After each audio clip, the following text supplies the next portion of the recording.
En esta parte, la primera parte del Padre Nuestro, en el versículo 9, vosotros pues oraréis así: Padre nuestro que está en los cielos. Esto es el tema que nos tiene ocupados desde hace un par de domingos. Santificado, y que se sobreentiende reverenciado, honrado, y la mejor idea para mí es glorificado sea tu nombre. Luego viene la parte: venga tu reino, sea hecha tu voluntad como en el cielo, así también en la tierra. Pero estamos detenidos con esto. Este es el hilo que vamos a agarrar. No vamos a hacer un resumen, salvo vamos a volver a decir que el nombre, la fama, los atributos de Dios son el centro de este asunto. Se trata de lo que Dios es, y como vamos a volver a ver, lo que Dios hace como una parte crucial de su propia gloria. La palabra gloria, doxa, ¿no? Es un tema en el cual nos vamos a meter un poco más en estos estudios. Lo que vimos hace 8 días es el vínculo entre este nombre de Dios, su gran importancia, y los 12 hasta 16 o más nombres que se usan en el Antiguo Testamento, en el hebreo, ¿no? Para identificar a este Dios y mostrar distintos aspectos de su naturaleza y su carácter. Y en el contexto de lo que vimos, ¿no? El Señor proveerá, Jehová gire, ¿no? Y esto corresponde aquí a darnos hoy nuestro pan cotidiano. Y el Señor que sana, Jehová Rafa, ¿se acuerdan? ¿No? Repasamos en una forma muy resumida el Señor que sana todas, según el Salmo 103, todas nuestras enfermedades hasta que nos toca partir de este mundo. Y el hecho de que hemos de orar tomando en cuenta estos nombres de Dios, el Señor nuestro estandarte, Jehová Nisi. Este tema es extraordinario. Lo vemos con las palabras de David frente a Goliat: la batalla es del Señor, líbranos del maligno, líbranos del mal. Esto corresponde al mismo punto aquí más adelante en el Padre Nuestro. Y hemos de pedir en base a estos nombres el Jehová Shalom, el Dios, el único que nos puede dar paz para con Dios, ¿no? La paz de Dios que sobrepasa todo entendimiento. Y la paz de Dios con Dios por medio de nuestro Señor Jesucristo, en Romanos 5. Todos estos nombres, ¿no? Enfocando distintos aspectos, incluso del Señor nuestro pastor, Jehová Ra o Rohi, en el Salmo 23. Hicimos un repaso, ¿no? Algunos creen que el Jehová, el Señor nuestra justicia, es el más importante. Otros creen que el Señor Mekedesh, que nos santifica, ¿no? Es el más importante. Y todo depende de tus circunstancias, la situación en que te encuentras, en donde estos nombres de Dios son muy importantes en relación con nuestras oraciones. Ahora, el día de hoy vamos a agarrar este hilo y ahora lo que vamos a ver es, todo esto lo vamos a ver en el contexto del nombre de nuestro Señor Jesús, ¿no? Y vamos a repasar una parte, ¿no? De este tema de los nombres múltiples. Increíble, ¿no? El número, la cantidad de veces que a nuestro Señor Jesús se le asignan tantos versículos bíblicos, distintos nombres. Pero comenzamos nuevamente el día de hoy con este asunto de la oración en el nombre de Dios, y lo que el texto dice, el hecho de que estamos pidiendo antes que cualquier otra cosa por la gloria de Dios, ¿no? Vuelvan a leer en Mateo 6, vosotros pues oraréis así: Padre nuestro que estás en los cielos.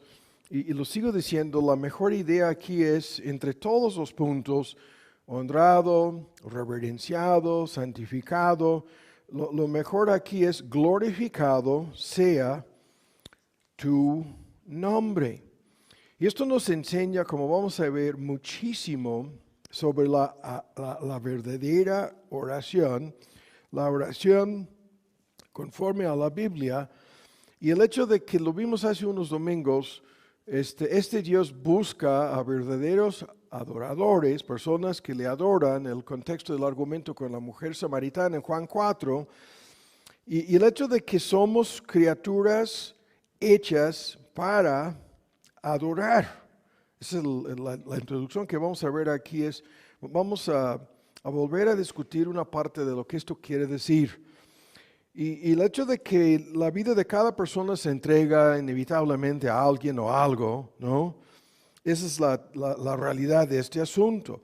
Instintivamente nuestra vida será dedicada, entregada, derramada a alguien o a algo, ¿no? Y esto es la realidad en cuanto a todos. Estamos adorando siempre, en algún sentido, a algo o a alguien, ¿no? Y cuando nuestro Señor Jesús hablaba de esto, decía, ninguno puede servir, honrar, lo que vamos a poner ahí es glorificar, ¿no? Honrar, servir, simultáneamente dos señores, ¿no? Y todos los seres humanos vamos a honrar, servir y tratar de glorificar a alguien, lo sigo diciendo, o algo. Eso es lo que instintivamente hacemos con nuestras vidas.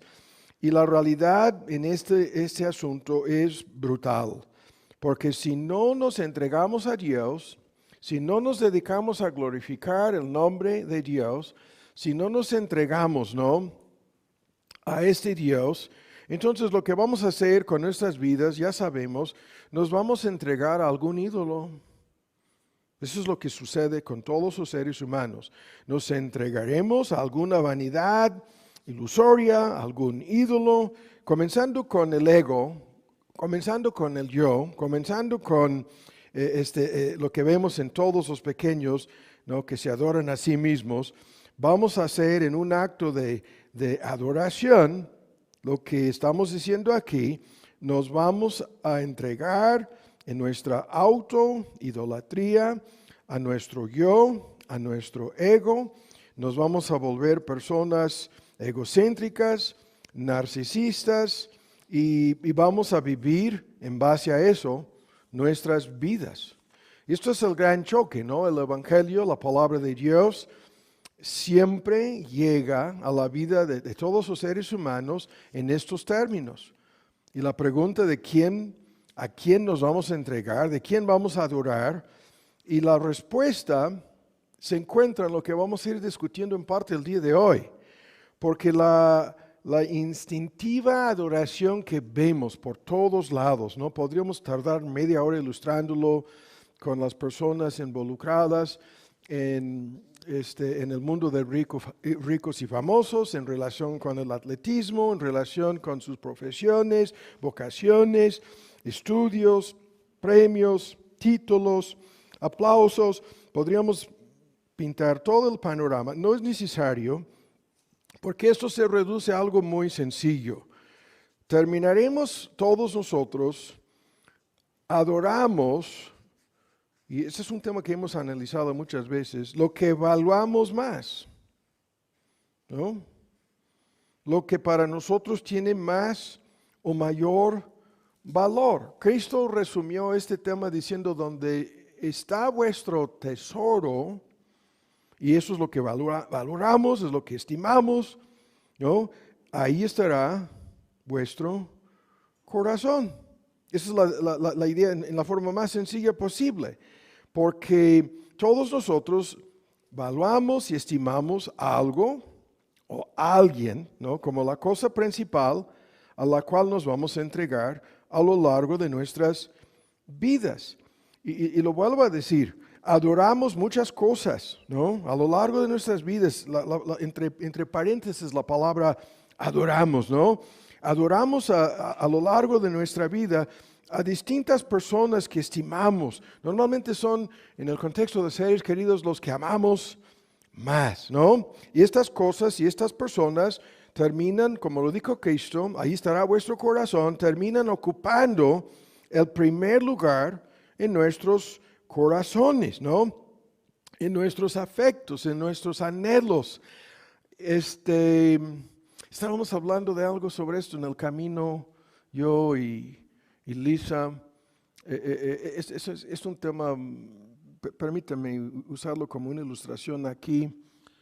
Esta idea de que la distinción entre lo que creemos, lo que sentimos y lo que pensamos, es una distinción ilustrativa aquí, ¿no? Nosotros creemos muchas cosas que pueden o no ser ciertas, pero basamos nuestras vidas en estas, entre comillas, creencias. La mayoría de la gente no vive así, la mayoría de la gente vive en base a sus sentimientos. No es lo que creen, es lo que sientan a nivel emocional, emotivo, lo que domina su vida y su perspectiva de vida. Y otras personas viven en base a, no son creencias ni sentimientos, tampoco emociones, sino opiniones. Lo que piensan que pudiera o no ser la verdad o la realidad, ¿no? Y esto es en forma ilustrativa lo que está sucediendo en esto. No es lo que sentimos ni opinamos lo que cuenta aquí, sino lo que creemos realmente, ¿no? Acerca de lo que importa. Fuimos creados todos para adorar a Dios, y si no lo hacemos, si no creemos que esto es nuestra razón de ser, si no creemos que encontramos nuestro propósito para vivir en una relación con Dios, entonces vamos a vivir en base a lo que sentimos y lo que pensamos sobre un sinnúmero de cosas, ¿no? Y los ídolos del corazón que se meten en este asunto, ¿se acuerdan de la lista? El poder, el placer, el dinero, ya mencionamos el ego, el yo, el mundo, otras personas. La lista de estos ídolos que van a ocupar el lugar de Dios en nuestros corazones, la lista es interminable, pero es en síntesis la misma lista, ¿no? En la vida de cada persona que no estima y valora a Dios más que todo y más que todos, entonces lo que podemos ver es fácil verlo. Estas personas van a pasar su estancia en este mundo entregando su corazón, ¿no?, a estas cosas. Y la pregunta para nosotros es, ¿a quién le vamos a dar nuestro corazón?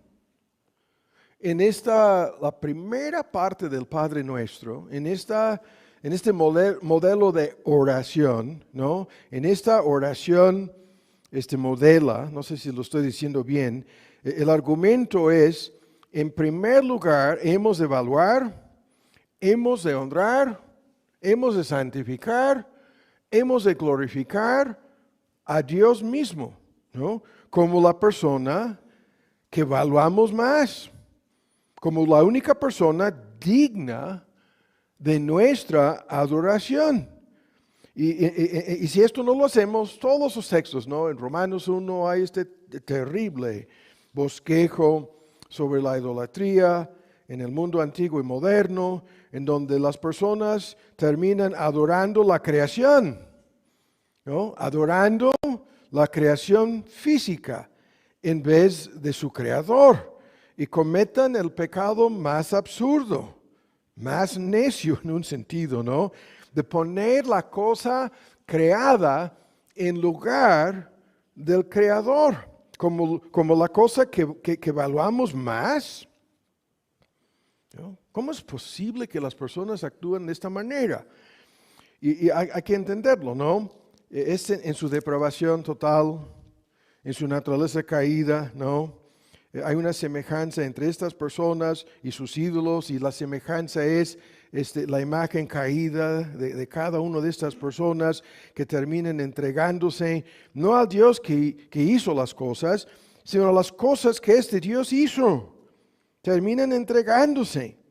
Y el punto aquí es crucial. Todo esto es crucial para la verdadera adoración y oración. Y lo que estamos viendo aquí es que hay una mezcolanza aquí. Estamos adorando a Dios en el primer acto de oración. Y es crucial que hagamos esto, ¿no? Y esto es algo que es determinante, Porque esto declara la verdad acerca de nosotros. El quiénes somos nosotros, el quién eres tú, ¿no? El quién soy yo. Somos uno, o sea, adoradores de Dios, lo que dijo Cristo a la mujer samaritana, o todos personas idólatras. Y es crucial que encontremos no tan solo esta distinción, ¿no? Sino al Dios que hizo todas estas cosas. Tan solo Él es digno de nuestra adoración, tan solo Él es digno de nuestro corazón. Y tan solo Él nos puede dar razón de ser, propósito para vivir, todo el paquete en su inseguridad, pecaminosidad, debilidad. Cada persona anda buscando algo, ¿no? Para otorgarle valor, razón de ser, propósito a su propia existencia. Y lo vuelvo a decir, si esto no lo encontramos en Dios, nunca lo vamos a encontrar, ¿no? Pero rápido, esta verdadera adoración con la cual el Padre nuestro comienza, se basa en lo que vimos el domingo pasado, en lo que este Dios es, en lo que este Dios se revela acerca de sí mismo, en sus nombres, sus atributos, ¿no? Su mismo carácter. Y el hecho de adorar verdaderamente a Dios se basa en esto, en lo que este Dios es, ¿no? Y en la medida en que tengamos un concepto, ¿no? Una comprensión de la realidad de este Dios, nuestra reacción instintiva, ¿no? Es la de adorar y entregarnos a Él.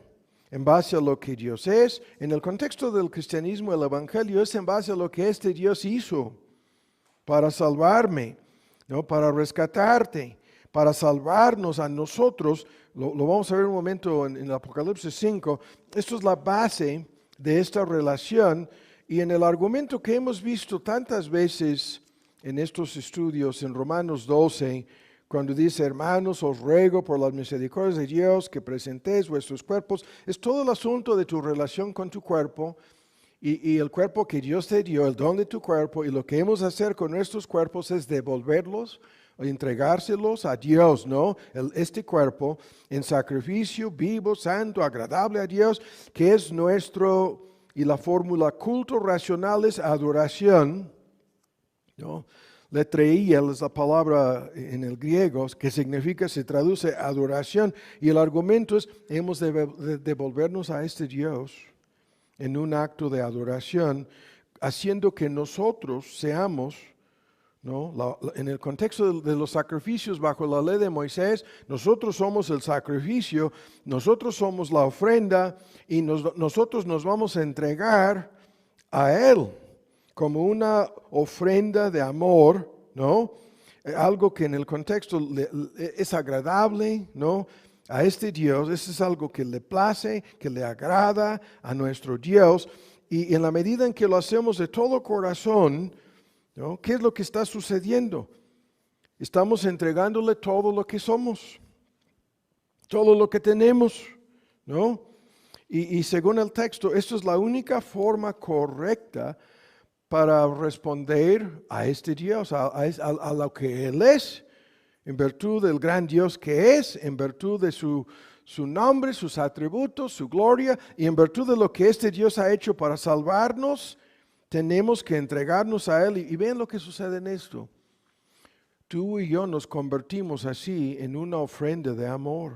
Nosotros somos la ofrenda, ¿no? Que demuestra amor para con este Dios, para glorificar su nombre. Nosotros nos convertimos, ¿no? En una ofrenda de gratitud, en una ofrenda de alabanza, en una ofrenda de adoración, en una ofrenda de amor. Nos convertimos. ¿Qué quiere decir esto? Nos convertimos. Comenzamos a vernos así y a responder. Es la única forma correcta para responder y glorificar a este Dios, ¿no? Adorándole en espíritu y en el contexto de su verdad. Lo que sucede es que le estamos devolviendo nuestra vida, no simplemente nuestro cuerpo, le estamos entregando, y el amor celoso de Dios exige todo esto de cada creyente, ¿no? De cada ser humano en realidad, pero cuanto más de los creyentes. Y los únicos que pueden hacer esto somos los creyentes. ¿Y esto qué quiere decir? Que tan solo tú, creyente, puedes hacer lo que estamos diciendo con tu vida, con tu corazón. Tan solo tú puedes darle, entregarle a este Dios para glorificar su nombre, para buscar su reino, ¿no? Para hacer su voluntad. Tan solo tú puedes hacer esto, nadie más puede hacerlo en tu lugar. No, no, no, tú, tan solo yo, podemos hacerlo. Y esto es precisamente lo que Dios busca de nosotros. Es la adoración agradable a este Dios, ¿no? Según Cristo, lo vuelvo a decir, con la mujer samaritana, Dios está buscando a personas así, ¿no? Ahora, buscan en el libro del Apocalipsis, hay que comenzar a meternos ahora en este tema. Y vamos al capítulo 5 del Apocalipsis. Y lo que vemos aquí es lo que estamos diciendo. Vamos a dar lectura aquí. El contexto es la ascensión de Cristo al trono del universo. El trono que está en el capítulo 4 es el trono sobre el cual Cristo termina sentándose en el capítulo 5. Y en el contexto, el ángel lloraba en el versículo 4 porque se iba a abrir, ¿no?, este libro que es el Apocalipsis y se iban a desatar sus sellos, lo que procede a suceder después de este capítulo 5 en el mismo Apocalipsis. Y el ángel en el versículo 4 lloraba mucho porque no había nadie digno de hacer esto, digno de abrir el libro. Ni siquiera, ven lo que dice, ni siquiera digno de leerlo, ¿no? Y luego se agrega, ni digno de mirarlo. Increíble la descripción aquí. Nadie digno de, menos de abrir los sellos, ni de leerlos, ni de ver y mirar lo que está escrito, ¿no?, en estos sellos. Y luego uno de los ancianos me dice, no llores, aquí el león de la tribu de Judá, la raíz de David, el que ha vencido, el gran vencedor, para abrir el libro y desatar sus 7 sellos. Y aquí está. Y al mirar en el versículo 6, en medio del trono y de los 4 seres vivos y en medio de los ancianos, estaba un cordero. Como vamos a ver más adelante, uno de los nombres más usados en relación con Cristo en la Biblia. Como inmolado, que tenía 7 cuernos, signos de poder, autoridad, ¿no? Incluso pudieran ser como mini, ¿cómo se llama? Coronas, ¿no? 7 cuernos, 7 ojos, que son los 7 espíritus de Dios enviados en toda la tierra. ¿Qué es esto? ¿No? Sin discutirlo, aquí está el Padre, el Hijo y el Espíritu Santo en relación con estas descripciones. Y Él, el Cordero, inmolado, vino. ¿Y qué hizo? Tomó el libro de la mano derecha de aquel que estaba sentado en el mismo trono.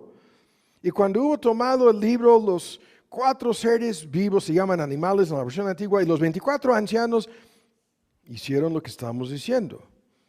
Se postraron delante del Cordero. Este es el lenguaje que habla de adoración. Lo vimos con el rey David, cuando la respuesta sobre el Hijo, no. ¿Qué hizo David? Se metió en el templo, se postró y adoró a Dios, ¿no? Y aquí están haciendo lo mismo, están adorando a Dios. Y luego lo que nos interesa en el versículo 9, aquí se mete de por medio el tema de nuestras oraciones, que no vamos a discutir aquí por el momento. El incienso que asciende en este momento es en relación con las oraciones. Aquí tendría que ser este tema extraordinario. Todas las oraciones a lo largo del Antiguo Testamento para que esto sucediera, para que el Mesías llegara, para que tomara la autoridad y el control sobre este mundo caído, ¿no?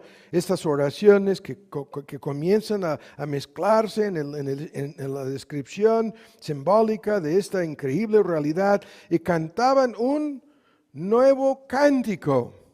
o una nueva canción diciendo, acabamos de cantarlo, digno eras de tomar el libro, de abrir sus sellos, porque tú fuiste inmolado, nos has redimido para Dios con tu sangre, de todo, y la lista aquí la hemos visto cuántas veces, es cada grupo geográfico, político, racial, lingüístico, cultural, la fórmula, linaje, lengua, pueblo, nación, y nos has hecho para nuestro Dios, los creyentes aquí ven esto, reyes, a nosotros, y sacerdotes, a nosotros, y reinaremos sobre la tierra, ¿no? Increíble, ¿no? Los que no, sin discutir ningún punto aquí en relación con el milenio, ¿no? Los que dicen que no, ok. Y miré y oí la voz de muchos ángeles alrededor del trono, de los seres vivos y los ancianos, y la multitud de ellos eran millones de millones, es el pluralidad, ¿no? De 0, sin terminación en el griego, y decían en alta voz, en voz alta, una gran voz, el cordero que fue inmolado es digno de tomar, y la lista. No, lo vamos a ver en un momento, esta lista. Y en el versículo 13, y toda criatura que está en el cielo y sobre la tierra y debajo de la tierra, y que está en el mar y en todas las cosas que en ellos están, lo mismo al que está sentado en el trono, que es nuestro Señor Jesús. Esto es post-resurrección, post-ascensión, su coronación como Rey del cielo y la tierra, del cosmos, ¿no? Al Cordero sea, y la lista, bendición, honra, gloria, poder, para siempre jamás. Y los 4 seres vivos decían amén. Y los 24 ancianos cayeron sobre sus rostros y adoraron al que vive para siempre jamás, ¿no? Este texto es extraordinario.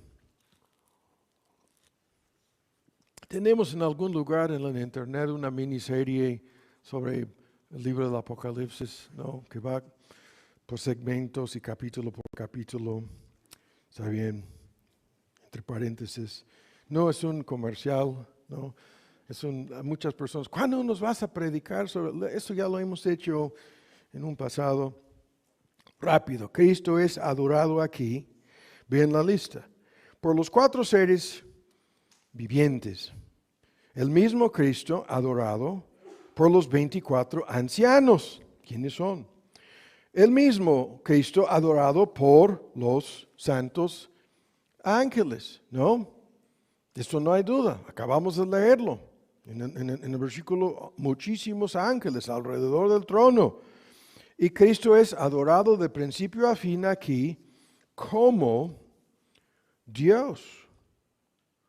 Como Dios, como divino, como uno con su Padre, ¿no? Esto es en su petición antes de su pasión, quería volver a ocupar la gloria que tenía antes que el mundo comenzara y antes de su encarnación aquí en la tierra. Y esto es en parte, no es todo el asunto, el cumplimiento de esta petición de parte de nuestro Señor Jesús. Lo vemos en su oración en el Evangelio según Juan, capítulo 17. La gloria que tenía juntamente con el Padre antes de todo esto. Aquí vuelve a participar. Hay muchas palabras que podríamos usar aquí, ¿no? A tomar lo que ya le pertenecía, pero ahora como el hombre, Cristo Jesús, ¿no? Esto es nuestro Señor Jesús. En el lado humano, la palabra Jesús, el nombre, ¿no? En relación con la naturaleza humana sin pecado que Él asumió en su encarnación y ahora pudiera haber dejado esa naturaleza humana, pudiera haber abandonado ese cuerpo, pero no. Esto es el cuerpo resucitado, glorificado, y ahora todo el universo adorando, ¿no?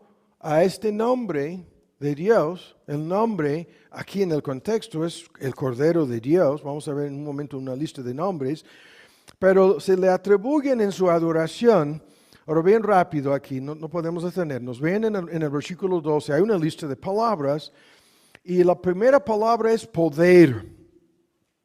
Se le otorgan en su adoración poder para gobernar, ¿no? Este poder infinito, dinamita es la palabra griega aquí, el poder explosivo, soberano, omnipotente de Dios, es para llevar a cabo todos sus propósitos que comienzan a ser revelados en el resto del libro, en la historia humana, hasta el fin del mundo. Y luego, riquezas, ¿no? La abundancia de toda clase de recursos están ya a la disposición del hombre. El que vino en humildad, el que vino, ¿no?, en el pesebre, el que vino a lo largo de su estancia en este mundo. Hay una duda de si fuera, o con la excepción de la ropa que traía puesto, si llegaba a tener como posesión propia suya algo. Y aquí, todas las riquezas del universo entregadas a sus manos, con el fin de suplir las necesidades de su pueblo, intercediendo por ellos, ¿no?, al hombre Cristo Jesús. Estas riquezas, ¿no? Lo que se prefiguraba con los reyes, no vamos a discutir eso. Y luego sabiduría, vean la lista rápido. Sabiduría, la capacidad de usar todo su conocimiento para lo mismo, cumplir sus propósitos, apoyar a su pueblo, derrotar a todos sus enemigos, ¿no? Y en este sentido, es un tema extraordinario en donde la providencia divina está en las manos de Él. Todo, ¿no? Cada detalle está en sus manos. Y por su sabiduría las cosas son realizadas así a favor de su pueblo. Y luego, rápido, la lista, no podemos detenernos. Están orando, adorando a nuestro Señor Jesús y reconociendo su derecho como el hombre, no, el más que vencedor, el Cordero que fue inmolado, que ahora está sentado sobre el trono. Su derecho de tomar la fortaleza es una palabra griega que habla del uso de todo su poder para vencer todos y cada uno de los obstáculos. Y son obstáculos ¿a qué? A la glorificación de su propio nombre y a la realización de todos sus planes y propósitos, ¿no?, en la historia humana. Y luego viene la palabra honra, ¿no? Honor, valuación, reconociendo la dignidad de esta persona, lo que los judíos nunca, hasta el día de hoy, ¿no?, siguen blasfemando el nombre de nuestro Señor Jesús, los judíos en su incredulidad, cuanto más los musulmanes. Y sin embargo, aquí todo el honor. Y luego en medio de la lista nuestra palabra gloria, doxa, ¿no? Reconociendo a nuestro Señor Jesús en su igualdad con el Padre y culminándose todo el asunto en un acto de alabanza, adoración, bendición, acciones de gracias. Todas estas ideas están en síntesis, ¿no?, en esta increíble descripción de la coronación del Cristo glorificado, sentándose sobre el trono del universo, todo este gran tema, y sigue, ¿no?, como la reacción de estas personas alrededor del trono en el cielo. Ahora, obviamente, la pregunta para nosotros es, ¿qué sabemos nosotros de algo como esto en nuestras propias vidas?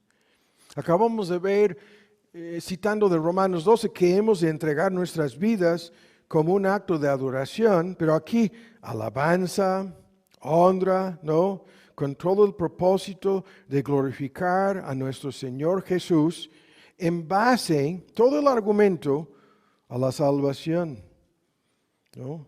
Como el Cordero inmolado, lo que Él hizo, lo que le costó, ¿no?, para otorgarnos a nosotros beneficios de valor incalculable, a pesar de nuestra indignidad, a pesar de que no tenemos mérito ni derecho alguno a participar de esta gran salvación, ¿no? Y lo que vemos aquí es que esta salvación está impactando todo el asunto. Los que están alrededor del trono, nos has redimido. ¿Y cómo lo hiciste? Con tu sangre.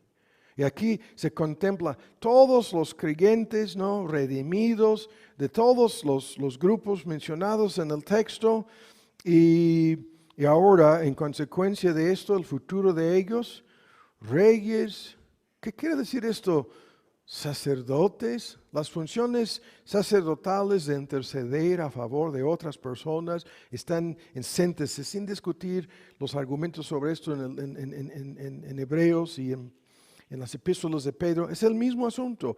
Y termina diciendo, reinaremos, ¿no? Reinaremos sobre la tierra. Todo el futuro de este pueblo redimido está encapsulado en el versículo 10, en donde hay tremendas cosas, ¿no? Que no vamos a discutir el día de hoy. Ahora vamos a Hebreos. Pasamos a la epístola de, yo creo que es Pablo,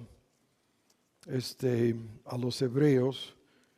Y aunque muchos grupos siguen negando esto hasta el día de hoy, dicen que el autor es desconocido, pero incluso me estaba recordando, Mark, que los manuscritos existentes, ¿no?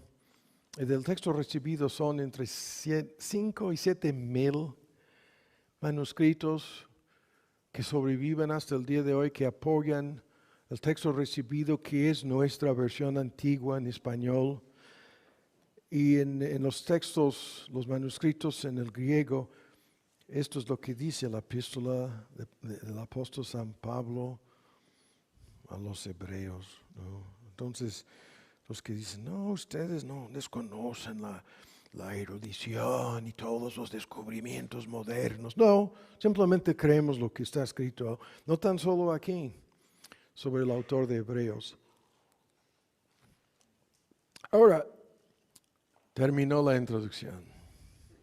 Ahora, llegamos a este texto. En un momento vamos a introducir la base, ¿no? de este texto en Hebreos 4. Luego vamos a ir de inmediato, no hemos dejado el tema, vamos a ir de inmediato a la luz de lo que estamos escuchando aquí y vamos a volver. Este es un tema que vimos en uno de los sermones, estudios anteriores, pero lo que vamos a hacer es vincular todo este gran tema con el hecho de orar en el nombre de Cristo. El Padre nuestro, sea glorificado, ¿no? Tu nombre. Y vamos a ver un momento, Cristo tiene, algunos creen, depende, ¿no? Yo tengo aquí una lista de 2 páginas de nombres que le son otorgados a nuestro Señor Jesús. Es increíble, si hay 12, 16, algunos alegan 19 nombres de Dios en el Antiguo Testamento, en la Biblia, en ambos testamentos, ¿cuántos nombres hay para nuestro Señor Jesús? Lo vamos a ver en un momento. Ahora bien, en Hebreos, en su capítulo 4 estamos ahora. Y esto es el prefacio a una parte de lo que vamos a discutir aquí. Lo que nos interesa en Hebreos 4, ya lo tienen. Después de decir que la palabra de Dios es viva, eficaz y pone de manifiesto todo, en los versículos 12 y 13, ¿no? Y después de decir que esta palabra de Dios tiene una cualidad que se describe aquí como omnipresencia, todas las cosas abiertas, desnudas, ¿no? Y ya no es la palabra, son los ojos del autor de esta palabra, los ojos de aquel a quien tendremos o tenemos que rendir cuentas. Y luego en el 14, teniendo un gran sumo sacerdote, ¿no? Que penetró los cielos, esto es lo que acabamos de comentar, la ascensión de Cristo al trono del universo. Y luego en el versículo 15 comienza a aplicar todo esto a lo que nos interesa aquí, diciendo, Y no tenemos un sumo sacerdote pontífice en la versión antigua que no se pueda compadecer de nuestras debilidades, mas tentado en todo según nuestra semejanza, y como entre paréntesis, pero sin pecado. Acerquémonos pues confiadamente. Acabamos de ver en la introducción el universo congregado, ¿no?, adorando al Hijo de Dios, ¿no?, glorificado en el cielo. Y ahora de inmediato aquí dice que tú y yo hemos de acercarnos, y no como lo hacían los judíos bajo la ley, todos los obstáculos y impedimentos, no, sino confiadamente. ¿A dónde? Al trono acercarnos. ¿Cuál trono? El trono del cual acabamos de leer en Apocalipsis 5. Y aquí se asigna a este trono un nombre. Se llama aquí el trono de la gracia, al trono de gracia. ¿Para qué? Para alcanzar misericordia y hallar, ¿qué? Gracia. Para lo oportuno, la versión antigua, ¿no? Oportuno socorro. Ahora, ¿qué es esto? Es nuestro tema. Ahora, rápido, vamos a resumir un argumento aquí. Hay un trono de gracia donde podemos alcanzar lo que el texto dice como creyentes, gracia y misericordia, y la idea aquí la vamos a ampliar para toda necesidad, cualquier necesidad, ¿no? Esto lo sabemos. Lo sabemos porque acabamos de verlo en Apocalipsis 5, en su ascensión, coronación como rey del cosmos, Cristo se sentó sobre este trono. De eso no hay duda, ¿no? Se sentó sobre este trono. Y sorprendentemente, ¿no?, se describe este trono en una forma extraordinaria. Porque este trono, de entrada, no es un trono de ira, sino de gracia. No es un trono de juicio, sino de gracia, ¿no? ¿Qué quiere decir eso? Importantísimo. Porque si esta fuera un trono de ira o juicio, nadie estaría así acercándose. Todos estarían haciendo lo que vemos más adelante en el Apocalipsis, alejándose lo más que se podía, lo más que se pueda. No, pero eso es un trono de gracia. Y todo el argumento aquí, no estamos dejando el tema, la fórmula acercarse, ¿no? Acerquémonos. Esa es la oración. Es lo que hacemos cuando estamos orando. Nos estamos acercando a este trono que para cada creyente es un trono de gracia. Y luego vienen estos comentarios, ¿no? Que el que está sentado sobre este trono, ¿qué dice? No tan solo que puede compadecerse. La versión antigua lo pone en la forma negativa, es en realidad el negativo doble, que no se pueda compadecer de nuestras debilidades. El negativo doble es en realidad una afirmación doble. Una afirmación positiva con doble énfasis, ¿no? Es como si dijera que sí y que sí puede, ¿no?, compadecerse. Pero es más que puede compadecerse.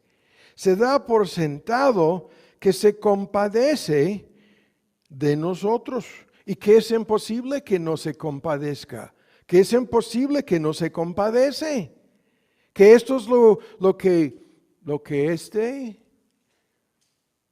Salvador, Señor, hace en relación con todos los creyentes que se le acercan en esta forma. Ven lo que estamos diciendo aquí. La palabra compadecerse significa, escuchan, muchas cosas, que Él puede ser afectado por estas cosas, ¿no? Que a nosotros nos tienen en problemas. Que Él, hay una traducción, en algunas versiones dicen que esto quiere decir que Él, al compadecerse, que Él sufre.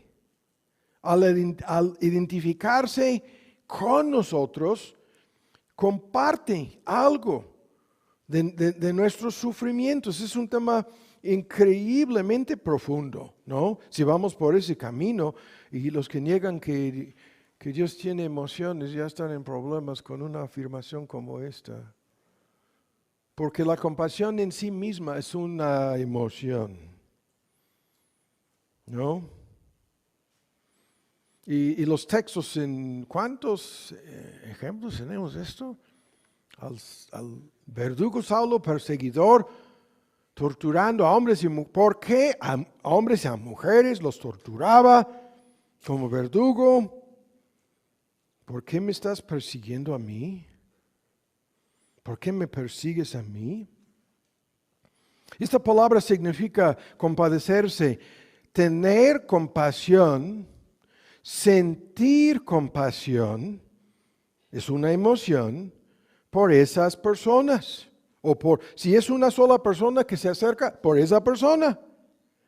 Y esta palabra, compadecerse, entonces ven, por lo menos abarca, vean, una lista de cosas.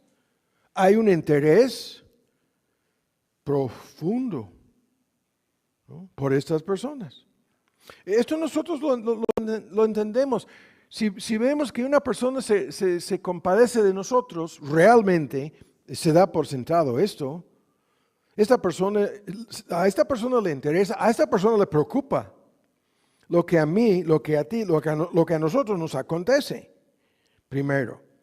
Y segundo, esta palabra significa que hay una, más que inclinación, hay una disposición, hay un deseo profundo de ayudar, de aliviar, de dar socorro, ¿no? Consolación, ayuda, ¿no?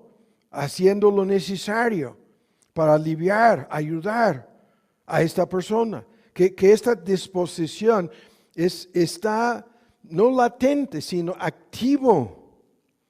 Él puede, ¿no? Y es imposible que no haga esto. Y luego, el tema aquí es, en Hebreos es Cristo superior y a todos los aspectos de la ley, ¿no? Las ofrendas, sacrificios, ceremonias, símbolos. Y aquí al sacerdocio bajo el Antiguo Testamento, que no podía hacer realmente nada de esto. Compadecerse, menos hacer algo real para proporcionar socorro, ayuda, lo necesario. Lo hacían en muchísimos casos, no todos, pero la mayoría en forma mecánica, en forma artificial, el sacerdocio bajo la ley mosaica, pero no. No, porque, escuchen, esta palabra, acabo de decirlo, incluye sus emociones, incluye los sentimientos de su corazón, dando a entender que este Cristo es afectado en lo más profundo de su ser por nuestra condición, por nuestras necesidades, por nuestras circunstancias, por nuestra situación. Al grado en que Pablo, frente al Imperio Romano y el César mismo, decía: aunque todos los demás me dejaron, me abandonaron, este Señor estuvo a mi lado, dice Pablo. ¿No? Estuvo parado a mi lado en medio de una de estas crisis cuando fue librado de la muerte segura, ¿no? Martirio.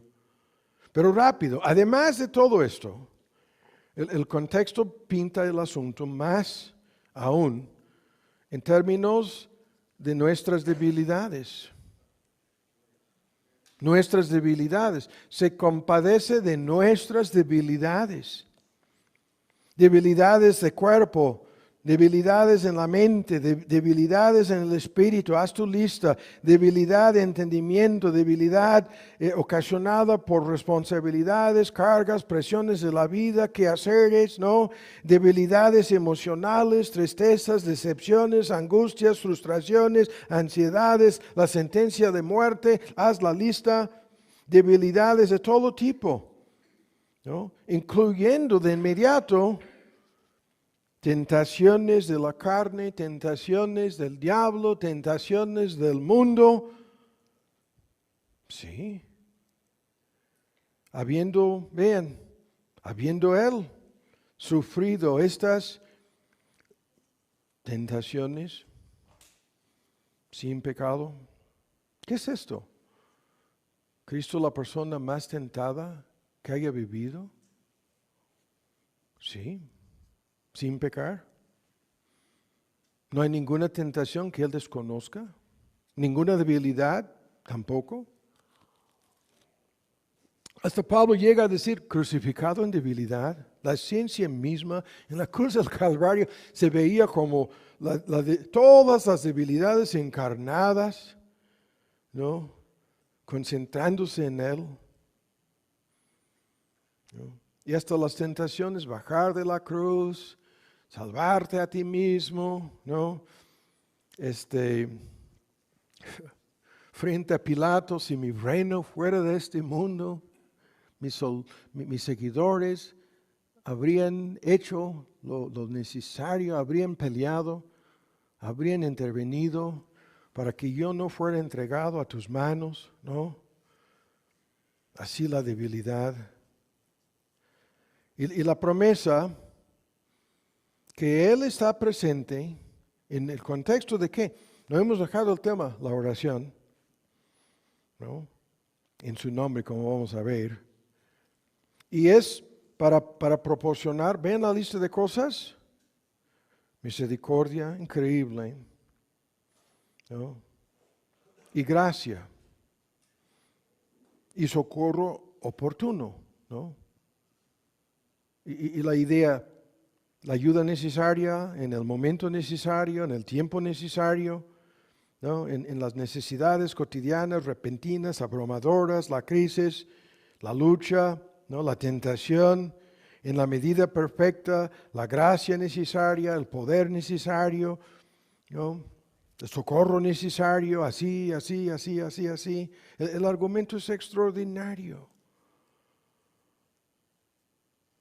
Y es a este trono y a esta persona que nos acercamos en nuestras oraciones y Él hace lo que acabamos de ver aquí a grandes rasgos, ¿no? Eso es lo que Él hace. Y ahora rápido, no pierdan de vista este argumento. Ahora vamos al Evangelio según Juan. Buscan en el Evangelio según Juan, tenemos que adelantarnos ahora. Y para ir directamente a este asunto de su nombre, o sus nombres, como vamos a ver en un momento. Ahora, la primera lectura, hay 3 textos aquí. Juan 14, en el versículo 13, por favor, dice, en el 11, creedme que yo soy en el Padre en mí este gran misterio de la Trinidad, ¿no? Y si esto no lo creen por lo que estoy diciendo, creedme por las mismas obras, ¿no? Las obras, ¿no? Que yo hago dan testimonio, ¿no? Y todo esto de mayores obras, no son las mayores obras que dicen los carismáticos, ¿no? Ese es un gran tema, no vamos a discutirlo el día de hoy. Pero luego llega al versículo 13 y dice, a todo lo que pidieras al Padre en mi nombre, esto haré. ¿Para qué? El Padre nuestro. Ese es el Padre nuestro. No nos hemos alejado del Padre nuestro.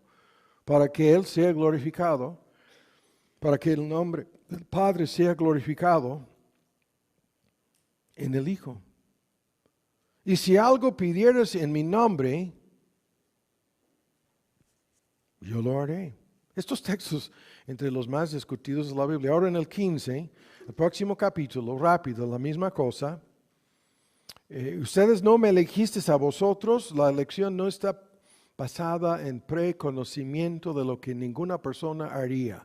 Dios sabía que nadie dejado a sí mismo jamás buscaría la salvación. Ninguno puede venir a menos que sea traído, ¿no? A menos que sea, le sea dado por el Padre que el poder y el deseo, el querer y el hacer, el poder y el deseo y el poder de venir a mí. Yo os elegí a vosotros, no ustedes a mí. Y os he puesto, esta palabra también es un mini sermón. Os he puesto. ¿Para qué? Para que vayáis y para que llevéis fruto. Y que vuestro fruto permanezca. Para que todo, vean, todo lo anterior, para esto, para que todo lo que pidieras del Padre en mi nombre, Él os lo dé, nos lo dé. Estos textos, ¿no? Tan citados, tan discutidos en el 16, no es la confesión positiva de los grupos carismáticos, no, ahora al capítulo 16, rápido, tan solo estamos leyendo, ¿no? Y en relación con su salida de este mundo y la llegada del Espíritu, en aquel día no me preguntaréis nada. 16:23, de cierto os digo que todo en cuanto pidieras al Padre en mi nombre, os lo dará. Y hasta ahora nada habéis pedido en mi nombre, pedid y recibiréis. Para que en el otro texto, para que el Padre sea glorificado. En este texto, para que vuestro gozo sea cumplido, la plenitud de gozo, ¿no? El Jehová Shalom que vimos, ¿no? El único que puede otorgarnos esta paz, y de esta paz fluye este gozo. Ahora rápido, hay algo extraordinario en lo que estamos viendo aquí. ¿Qué significa orar en el nombre de Cristo? ¿Qué significa pedir en el nombre de Cristo? ¿No? ¿Qué significa este nombre de Cristo? Ya sabemos, no se trata de una fórmula mágica, no es un tipo de brujería espiritual, no es como el uso de amuletos, talismán, no. No, nada por el estilo. No, lo que enseñan a los católicos, no a repetir, van a repeticiones y tienen sus fórmulas. Y increíblemente, de esto, en la Iglesia Católica Romana, cero. Absolutamente cero. Acerca de lo que estamos viendo aquí. Nada de esto. Sino en el nombre de santos, ¿no? Supuestas personas intercesoras, ¿no? En el nombre de la Virgen, ¿no? Que tiene infinidad de nombres, identidades a lo largo y ancho, ¿no? De las Américas. Nada de esto.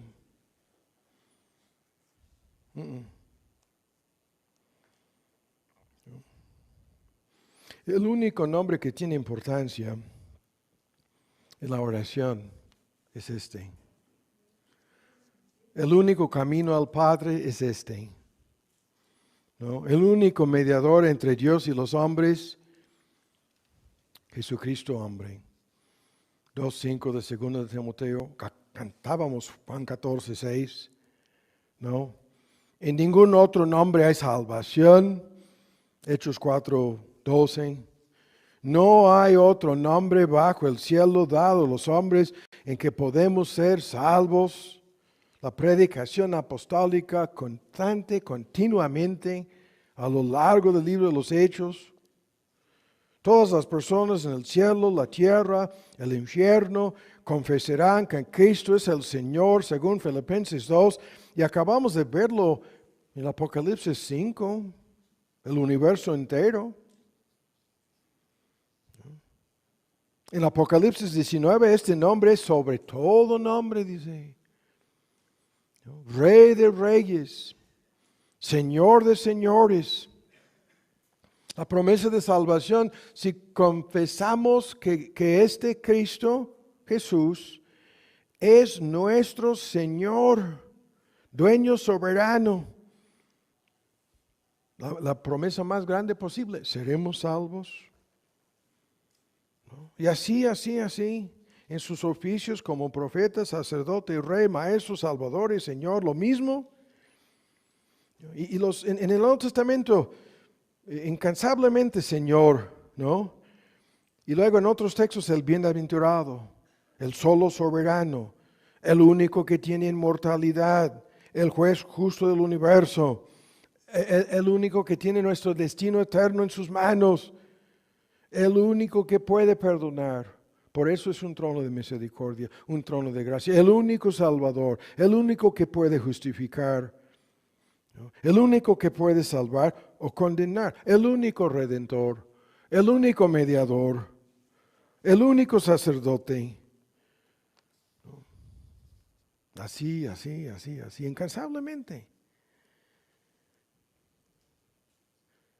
En ninguna de estas sectas anticristianas se escucha nada de esto. No, ellos tienen sus ideas, tienen sus creencias, sus sentimientos y sus opiniones contrarios a la palabra de Dios. Sí. La tragedia de nuestro querido México. Y hay que volver a decirlo, esto no es la historia de todo el mundo. Hay 80 millones mínimo de evangélicos en la Unión Americana. Mínimo 80 millones de personas creen exactamente lo que acabamos de decir aquí. Pudieron rebasar fácilmente 100 millones. Hablando de, obviamente no están de acuerdo en todo. En lo que estamos diciendo aquí, están todos de acuerdo. ¿No?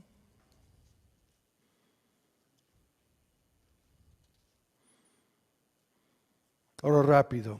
La oración en el nombre de Cristo exige que tengamos una relación personal con Él.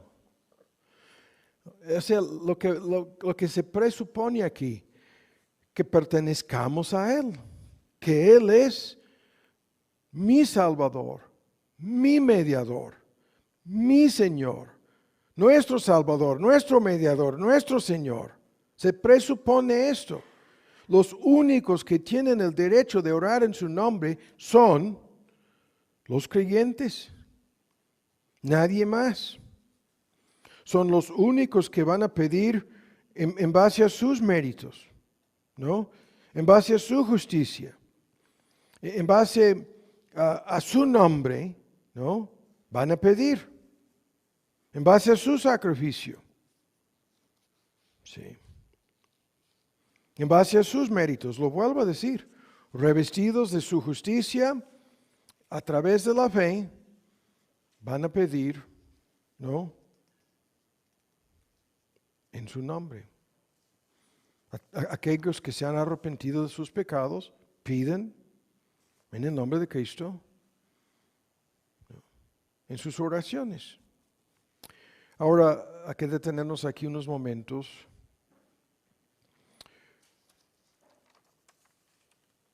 Hebreos 4, los versículos que estábamos viendo, dan a entender lo mismo, que este que está sentado en el trono de gracia y de misericordia, presenta al Padre Celestial en su propio nombre nuestras peticiones. No vamos a discutir la armonía, no hay ningún desacuerdo en la Trinidad, esto es un tema extraordinario, no vamos a discutir nada de estos detalles, pero en lo que entendemos como se llama la Trinidad económica, que es una palabra prestada para decir hay un orden en todo esto, entre el Padre, el Hijo, el Espíritu Santo y el papel que cada uno desempeña en el plan de salvación. Hay un mediador, que se compadece de nuestras debilidades, necesidades, que nos quiere ayudar, que nos va a ayudar, que se identifica con nosotros, ¿no? De pura gracia, en su propia gracia, favor inmerecido, ¿no? Intercede, y la idea es, hay que acercarnos a Él, ¿no? Con plena confianza, confiadamente en la versión antigua. Nos acercamos a Él. Ahora escuchen, en el Nuevo Testamento hay una larga lista de nombres y de igual manera en el Antiguo Testamento una tremenda lista de nombres que le son atribuidos a nuestro Señor Jesús. Y para que veamos la magnitud, la grandeza, la profundidad, la realidad de esto, voy a leer una parte de esta lista de nombres. Podríamos detenernos aquí a dar una explicación, no lo vamos a hacer, no es necesario. En 1 de Juan 2:1, Cristo es llamado nuestro abogado. Abogado tenemos, ¿no? Con el Padre. Nuestro abogado. En Mateo 28, en la Gran Comisión, ¿no? Él es todo, el Todopoderoso. Todo poder me ha sido otorgado a mí. En el cielo, en la tierra, en el cosmos. Yo tengo todo el poder. Alfa y Omega, en Apocalipsis 1:8, en Apocalipsis 22:13. El primer capítulo, el último capítulo del Apocalipsis, le identifican como Alfa, la primera y la última letra, ¿no? En el griego, Alfa y Omega. Luego, una larga lista de textos le identifican como el Amén. Él es el Amén. Cuando nosotros decimos Amén, así sea, Él es este Amén. Luego en Hebreos 3, Él es el apóstol de nuestra confesión o profesión de fe. ¿Qué? En Hechos 3:15, Él es el autor de la vida. ¿Lo están poniendo aquí? No sé. Él es el autor de la vida. En Apocalipsis 22, Él es el principio y fin. En Apocalipsis 3, el principio de la creación de Dios. No, aún no siendo Él una criatura, ni una parte de esa creación. Él es el creador. El bienaventurado y solo soberano, ese texto yo lo citaba hace unos momentos, de 1 Timoteo 6:15.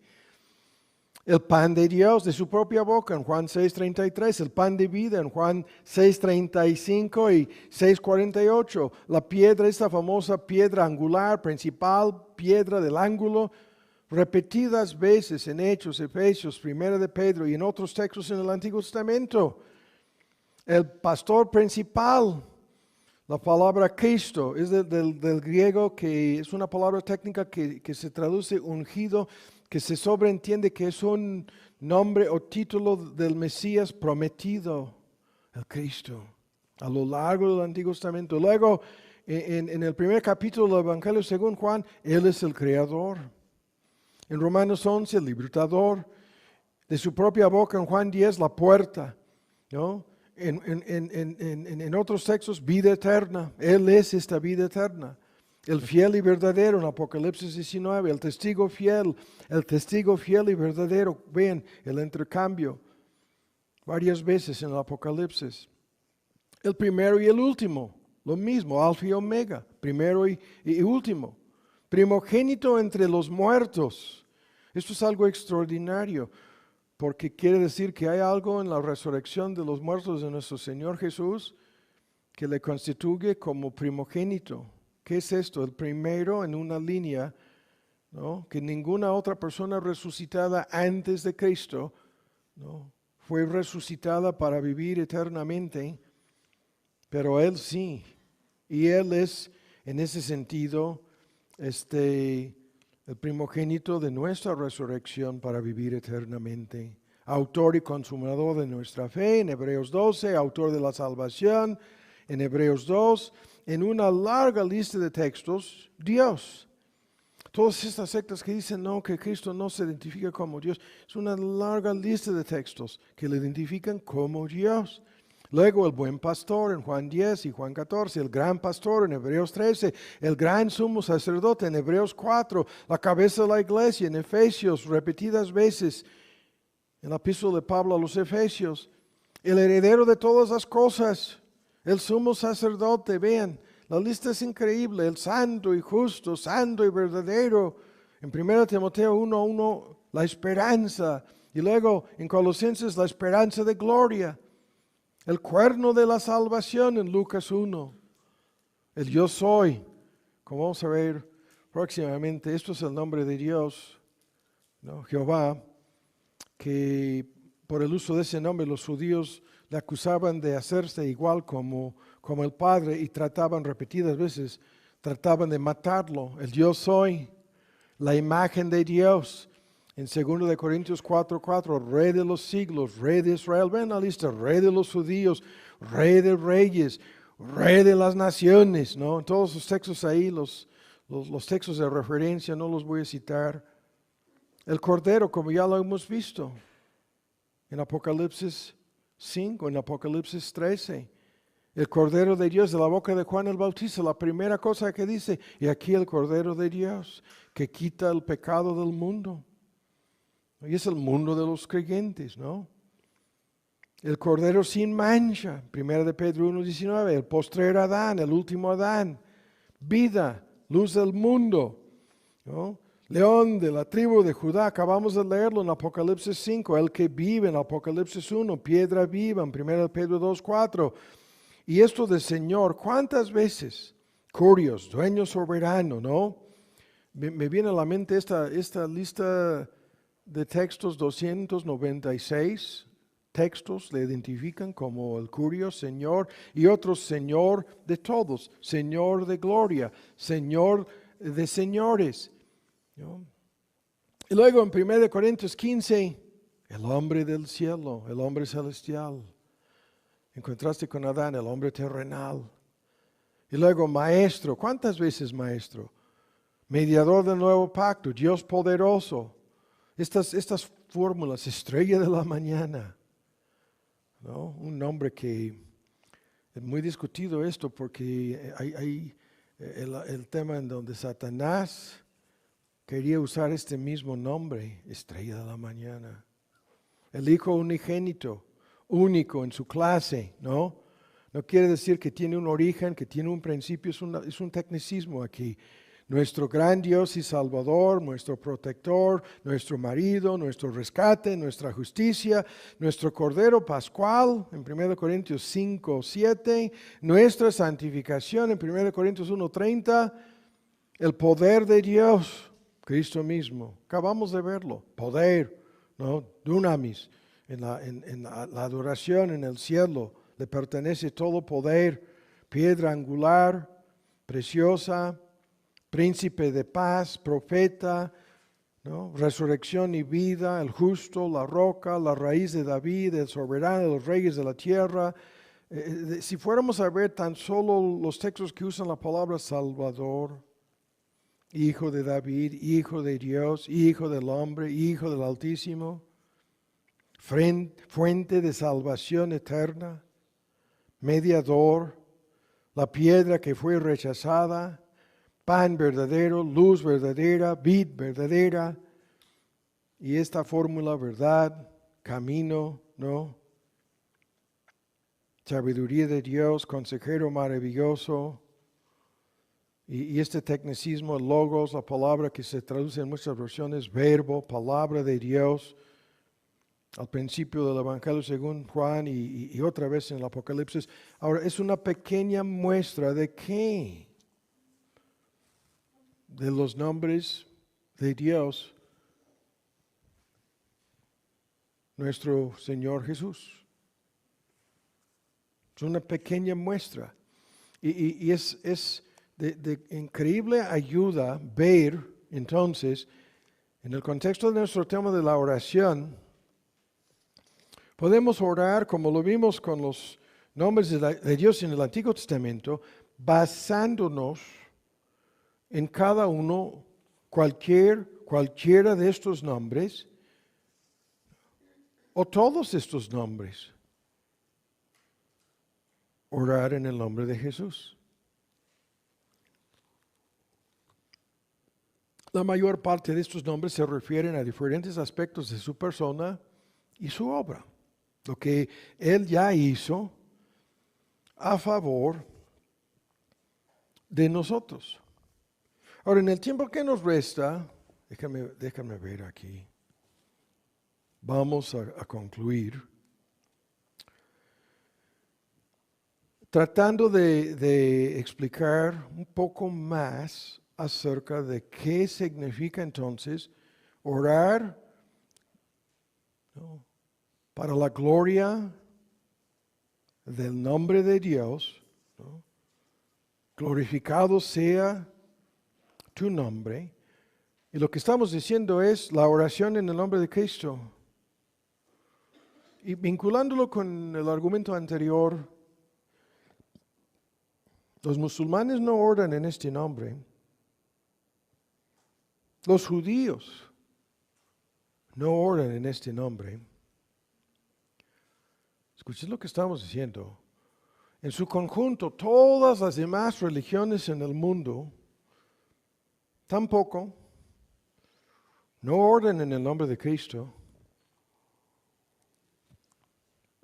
Increíblemente, las sectas antitrinitarias, aquí estamos hablando de testigos, mormones, Luz del Mundo aquí en México, tampoco.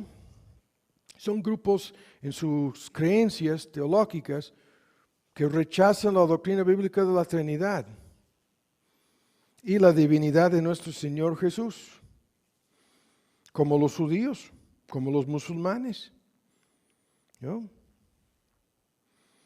Los unitarios, no vamos a discutir esto, son los que creen que no hay tres personas, sino es una sola persona disfrazándose. A veces soy el Padre, ¿no? A veces soy el Hijo, ¿no? A veces soy el Espíritu Santo, pero es un juego de palabras y no son tres personas distintas. Tampoco oran, ¿no?, en el nombre de Cristo. Es decir, y acabamos de decirlo, en gran medida, yo no estoy diciendo que nunca hayan orado los católicos romanos en el nombre de Cristo, pero lo que estoy diciendo es todo lo que vemos, ¿no?, todo lo que vemos en sus oraciones, en sus vanas repeticiones, ¿no?, y Ave Marías, y haz tu lista de ejemplos. No. Tan solo los creyentes creemos esto. Ahora rápido. Esto significa entonces que hay que creer algo concreto acerca de todo esto para poder orar en el nombre de Cristo. Obviamente sí. Porque lo que estamos haciendo al orar en el nombre de Cristo, estamos reconociendo la verdad acerca de lo que hemos dicho aquí el día de hoy, ¿no? Estamos orando en base a lo que creemos de la palabra de Dios acerca de esto. Y el gran privilegio entonces increíble, estamos pidiendo con la autoridad única de Él. Estamos pidiendo en base a su persona, obra y autoridad. Ahora, para no alargar este punto aquí, no vamos a detenernos aquí. Esto no es un cheque en blanco, esto es obvio. No es que tú puedes pedir cualquier cosa en el nombre de Cristo. Cuando digo no, lo que estoy diciendo, no puedes pedir cosas no agradables a Dios. No puedes pedir cosas contrarias a la santidad y la justicia divinas. No puedes pedir cosas simplemente egoístas. No, esto es un tema extraordinario. Cuando Santiago dice, ustedes piden, Y luego dice, pero piden mal por motivos egoístas nada más. ¿No? Dice, por eso no, la respuesta es negativa. No podemos pedir cosas que perjudican a otros. Es un tema extraordinario. En el libro de los Salmos, los salmos en donde el salmista, se me está escapando la palabra técnica, en donde el salmista está pidiendo, ¿no? Para el juicio, la ira de Dios en contra de sus enemigos, se llama salmos imprecatorios. Es un tema increíblemente fuerte de quién está pidiendo en estos salmos, y la respuesta es el Hijo de Dios encarnado pidiendo en contra de todos sus enemigos. No vamos a discutirlo. No, todo esto no, eso sería falsificar la firma de Cristo, el nombre de Cristo, la autoridad de Cristo. No.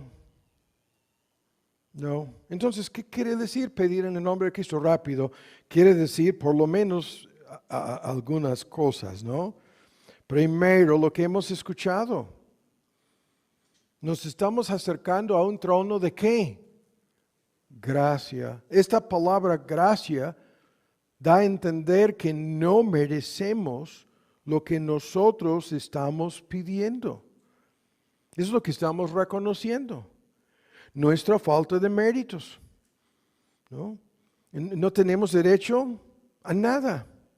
¿Basado en algún mérito nuestro?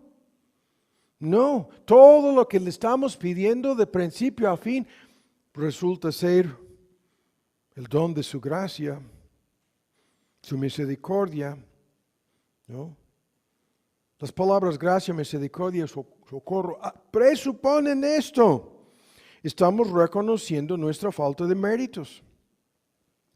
Estamos reconociendo que no tenemos lo que los grupos carismáticos hacen con estos, lo convierten en una forma para ordenar, mandar la confesión positiva, darle órdenes a Dios, como si ellos tuvieran alguna autoridad en esto.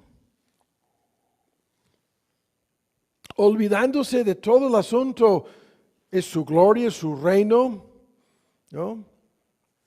Es su voluntad, ¿no? Es su nombre, olvidándose de todo aquello, sí, sus oraciones son antibíblicas en ese sentido. No están reconociendo lo que estamos diciendo aquí. No. Y no están pidiendo en base a la justicia de Cristo. ¿Quién es el único que en base a su propia justicia, en base a sus propios méritos, sus propios derechos ante el Altísimo, hablando del hombre, Cristo Jesús, ¿no? Que pueda pedir, sabiendo que todo lo que Él pide en base a su propia autoridad, el Padre lo hace. Es Cristo. Es lo que estamos reconociendo. Y si no lo estamos reconociendo, entonces no estamos orando bíblicamente, correctamente. Es por eso que todos estos libros que se dedican a enseñar fórmulas mágicas y en cuanto a la oración, y abundan, están por todos lados en las librerías de hoy,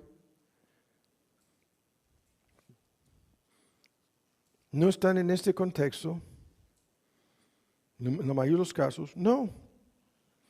Y lo increíble es, a nosotros hay que acérquense, confiadamente, ¿en base a qué? Este privilegio de orar en el nombre de Cristo. ¿Qué tipo de privilegio es este? ¿Somos los únicos que lo pueden hacer? ¿Nadie más? ¿Los verdaderos creyentes? ¿Nadie más salvo nosotros? No. Acabamos de demostrarlo. ¿No? Y ahora, para concluir el día de hoy, lo vamos a vincular y concluir aquí. Todo este derecho, este privilegio incalculable nos pertenece. Escuchen ahora para concluir. En nuestras oraciones, ¿qué es lo que hemos de pedir entonces? Y la respuesta, hemos de pedir por la gloria de Dios. Así comienza el asunto en el Padre Nuestro. Hemos de pedir las cosas que glorifican al nombre de Dios, la persona de Dios. En este caso ya lo tenemos en la forma más amplia y reducida a la vez, las cosas que glorifican a nuestro Señor Jesús. Porque esto es lo que glorifica al Padre. Él mismo lo dice, acabamos de leerlo. Entonces, aquí vamos a dar una mini lista y vamos a concluir. No vamos a avanzar más, ya veo que no.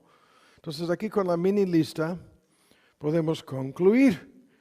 En el Padre Nuestro, esto es lo que encontramos, ¿no? Nombre, reino, voluntad de Dios. Primero, esas son las cosas que le glorifican. Segundo, en segundo renglón, a nivel secundario, nuestras necesidades, comenzando con pan cotidiano, nuestro perdón, y esto es el perdón de paternal, no judicial, no legal. Ese perdón legal y judicialmente se recibe en la justificación, perdón pasado, presente y futuro, boleto al cielo.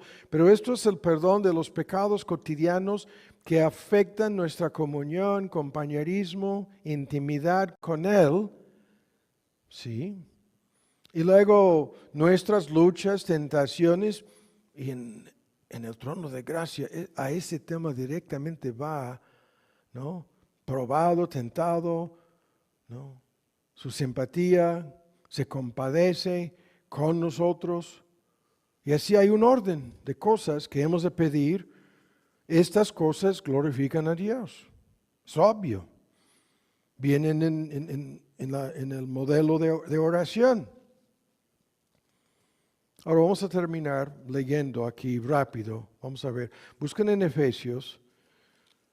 Vamos a ver una lista de ejemplos de lo que estamos diciendo aquí para concluir. En Efesios, en su capítulo 3, el primer ejemplo. En el capítulo 3 de Efesios, el versículo 21, después de decir en el versículo 20 que Él es poderoso para hacer todas las cosas mucho más abundantemente de lo que pedimos o entendemos por la potencia que obra en nosotros, y ahí se vinculan increíbles cosas. Lo que hemos visto, su poder sin límite, su soberanía sin límite, su autoridad sin límite, que resulta en que Él es poderoso. Y la ilustración, Él puede hacer muchísimo más abundantemente de lo que pedimos. Y todos los creyentes hemos experimentado algo de esto en miniatura, no vamos a decir una lista de ejemplos. Hay cosas en las cuales Dios nos ha contestado. Cada creyente en el retrovisor puede revisar y ver en su propia experiencia algo en miniatura de esto que ha sucedido. Yo voy a decir aquí, esta congregación que peregrinaba desde el Estadio Azteca hasta Tecamachalco, Naucalpan, Leones, la calle Santana y ahora en la calle Sándalo. Y en nuestro pequeño círculo tenemos aquí el mejor templo, las mejores instalaciones. En un sentido, probablemente la mejor ubicación de cualquier iglesia en nuestro círculo de las doctrinas de la gracia, en toda la ciudad, la gran ciudad de México, es esto. Más de lo que pedíamos, más de lo que pensábamos, más de lo que entendíamos, es lo que Dios hizo. Y no sabemos, no voy a decir más, ¿qué más puede hacer? Hablando simplemente de el don de un templo. A Él sea gloria en la iglesia, por Cristo Jesús y pluralidad de tiempo futuro sin fin. Amén. Uno de los nombres de Cristo. Así sea. Él es el amén. Y todas las promesas son en Él sí y amén. Ahora ven aquí. La gloria que se pide aquí es en la iglesia. Este ejemplo basta. No es necesario ver ningún otro texto, ni un ejemplo más. Porque al pedir que Dios sea glorificado en nuestra iglesia, estamos pidiendo por toda la lista: bienestar, crecimiento, madurez, utilidad, ¿no? Gracia sobre gracia. Cualquier petición a favor del bienestar, crecimiento, madurez, utilidad de la iglesia, ¿no? La presencia de Dios en medio de nosotros, ¿no? El testimonio de nuestra iglesia, el poder de Dios en la predicación, en la enseñanza, en el culto público, en la adoración, la ayuda en los esfuerzos evangelísticos. Haz la lista. La lista, todo lo que se hace en el contexto eclesiástico, pero tan solo para la gloria de Dios, ¿no? Y podríamos detenernos aquí media hora and do a real deep dive in what I just said.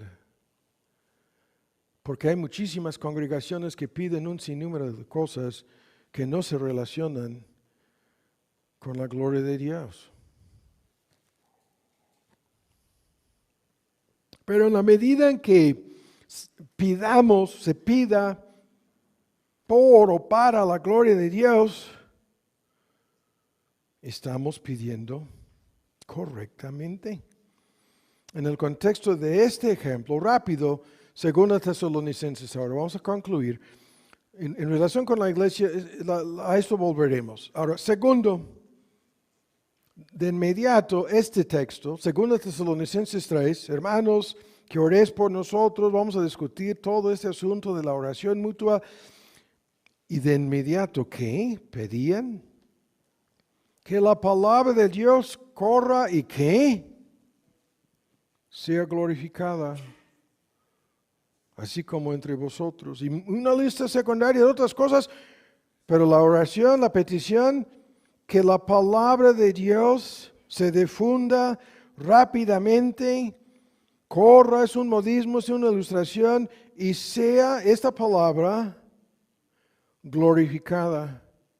Esta petición por el poder, la eficacia, el éxito de la palabra de Dios, muchísima gente que nos viene de tantos círculos, nunca pueden entender qué es lo que estamos tratando de hacer en esta iglesia. Acabamos de leerlo.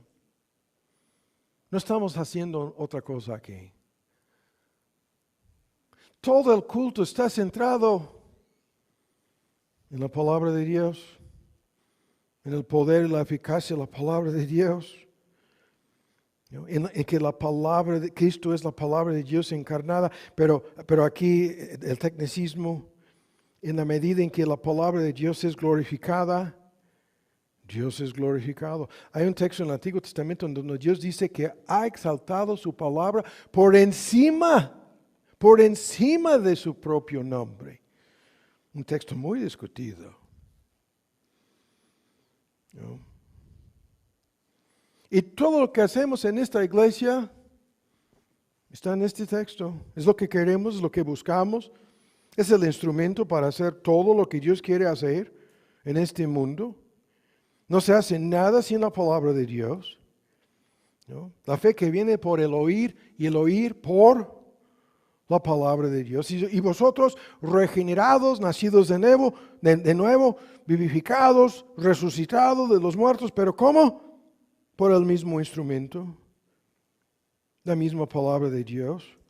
Y vosotros limpios estáis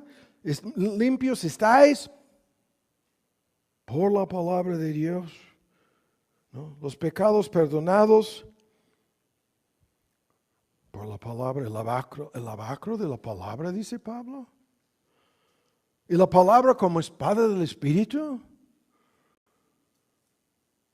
para juzgar, para manifestar los motivos, para demostrar las intenciones de los corazones.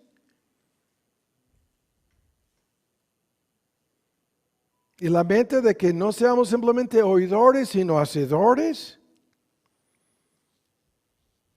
¿Qué es esto? La palabra de Dios. Yo llegué a este país hace más de 40 años. Hay una red de iglesias en el centro hasta Cancún y Chetumal, en forma directa o indirecta relacionada con las iglesias que enviaron a un solo misionero a este país. ¿Qué ha hecho este misionero a lo largo de estos años? Ustedes me conocen. No soy administrador, no soy actor, no soy comediante, no puedo entretener a nadie. Mis malas bromas ya se cansaron de escucharlas. No hago nada para que las personas se sientan atraídos, apegados, ¿no? Por alguna relación de amistad o de algún... No es algo, no. Y esto no lo digo jactándome, no es lo contrario. Yo sé hacer una sola cosa, predicar este libro y toda la obra de Dios. No es el caso mío, no, es toda la historia del cristianismo. Toda la obra de Dios se hace a través de esto. Porque así una sola persona recibe la gloria.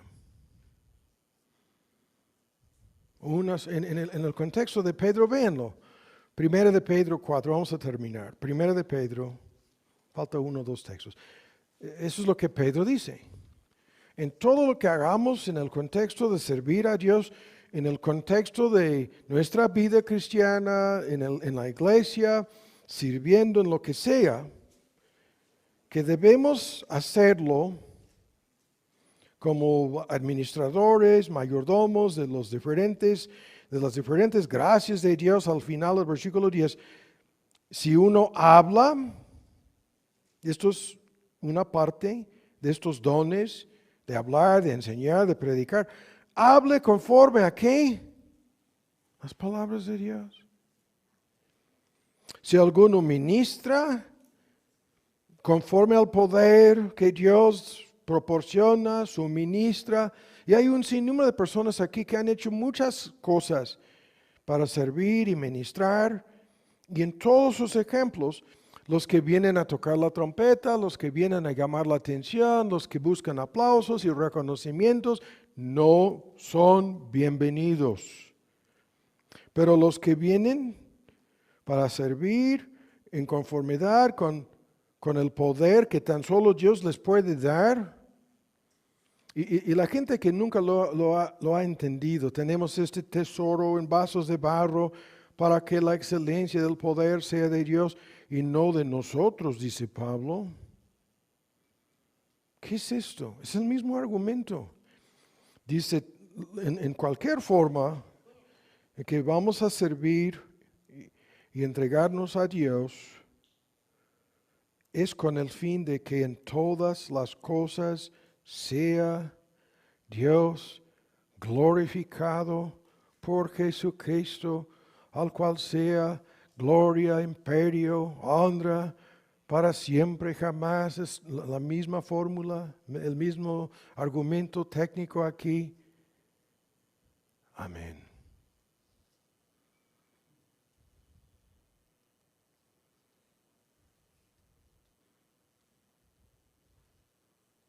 Y así comienza el Padre Nuestro. Hemos de pedir para que Dios sea glorificado por el ministerio de su palabra. Créanme, en nuestro círculo, los mejores predicadores en este país están en nuestras iglesias. Y estoy hablando en forma plural aquí. De eso no hay duda alguna. Tú tan solo tienes que ver en el internet, tienen que ir a Gringolandia, Inglaterra, al Caribe o algún otro lugar buscando, ¿no? Y esto no por lo que Algunos pensarían, no, porque son los mejores oradores, o porque son los, no, o porque son superestrellas, nada de esto. No, porque se apegan a esto y buscan lo que el texto dice. ¿No? Voy a concluir con esto. Hace muchos años prediqué por primera vez en español. Nosotros llegamos a este país sin saber ni agua, ni baño, ni una palabra. Es una historia increíble. Cometimos el error de pasar en Reynosa, por Ciudad Victoria, toda la costa, yendo hacia Jalapa, buscando a un misionero que vivía en Coatepec, Veracruz. Nos extraviamos, nos perdimos en el camino. A la medianoche él salió en su camioneta con placas de Texas. Y estábamos ahí en la madrugada, perdidos, y pasó por un lado de nosotros Danny Roten. Y yo vi en el reflejo de los faros, placas de Texas. No había celulares, no había nada, ¿no? De otra forma nos habrían convertido en barbacoa los caníbales por aquel rumbo de Veracruz. De eso no hay la menor duda. Es lo que nos habría sucedido. En aquel entonces, no tan solo brujería y hechiceros en Veracruz, había caníbales. No voy a decir más. No voy a decir más.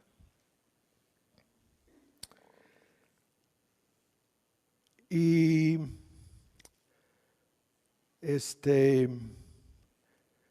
lo que voy a decir es esto, para concluir. Hay más cosas aquí en la lista, pero ya. La primera vez que estábamos ahí reunidos en esa pequeña misión en Coatepec, Veracruz, y yo escuchaba por primera vez estos cantos en español. Algunos himnos que conocíamos en inglés. No conociendo, no sabiendo ni una palabra de español, escuchábamos estos cantos. El impacto sobre mí es lo que estoy alegando aquí, concluyendo este sermón. Yo dije, este es el mismo Dios. Es el mismo Dios que conocemos en la Unión Americana, ¿no? La otra patria de donde habíamos salido. Es el mismo Dios. Y de inmediato es la misma palabra. Hay que decirlo. Lo vimos en la lista, cada grupo étnico, nacional, cultural. Y ahí lo que a mí me impactó, lengua, idioma. Y yo me di cuenta, nada explica esto. Mexicanos cantando los mismos himnos, al mismo Dios, al mismo Cristo. Salvo, esto es el poder y esta es la gloria de la palabra de Dios. Y me di cuenta de que yo tenía que, aquí está Omar que me ayudó tanto con el español, y el otro Omar que está en Querétaro, sigo luchando con el español, aunque ustedes no me quieren entender. Dice, no, si sigues luchando, que sean más cortos los sermones, por favor. Ok. Pero eso Dios lo usó en mi vida para convencerme. ¿No tienes que hacer otra cosa? Salvo esto. La obra la hace Él. Y la gloria es suya. Y tenemos que luchar todos nosotros en nuestras oraciones buscando lo que estamos escuchando. Y en la medida en que logramos buscar la gloria de Dios en cualquier petición, en cualquier necesidad, ¿no? En cualquier lucha, en cualquier crisis, Dios será glorificado. Juan Manuel ayer estaba tan contento al verme. No sabía que íbamos. Luego me ve y dice, esto va a salir bien, ¿no? Con tanta oposición, dos bandas de mariachis en conflicto, no voy a decir más. Todos los del pueblo, ¿no? Que me sacó de dudas. Abraham me dijo, Tomás, esto es soberbia. Esta gente viene buscando el show. No, yo gasté más, yo puse estos flores, yo pagué a estos músicos y todo el lío, ¿no? Que se hace en el campo, ahí en la sierra, peor el asunto. Familias, ¿no? Que vienen a un sepelio con estas intenciones. Su ego, el yo, la envidia, los conflictos entre familias. Y Juan Manuel mirándome dice, y obviamente él sabía todo lo que yo estoy diciendo y lo que podría haber sucedido. Y él me dice, no, lo que quería Lola es que habláramos de esto. Aunque fueron 15, 20 minutos, no fue ni un sermón, yo estaba leyendo algunos versículos nada más y oramos. Y Juan Manuel recordándome, ¿no? De todos los años y todo lo que este libro hizo en su vida. Concluyo diciéndolo, algunos de ustedes que no saben, que no conocen esta historia, ¿habrá alguna duda? Ninguna.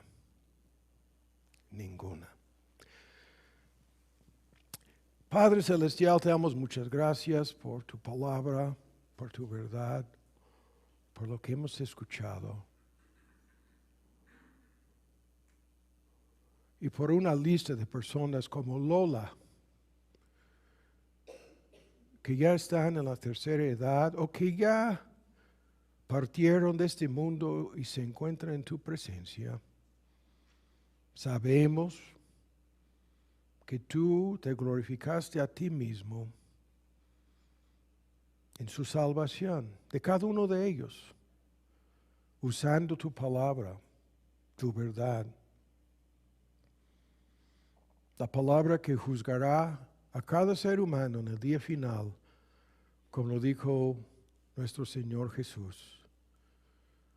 Hasta el grado en que al afirmar que su palabra juzgará a todos, agregó que los que escuchan a los que predican esta palabra, le escuchen a Él, porque es su palabra. Y los que desechan esta palabra, predicada, enseñada, inculcada, le rechacen a Él. Y glorificamos tu nombre por la forma en que usas y glorificas tu palabra.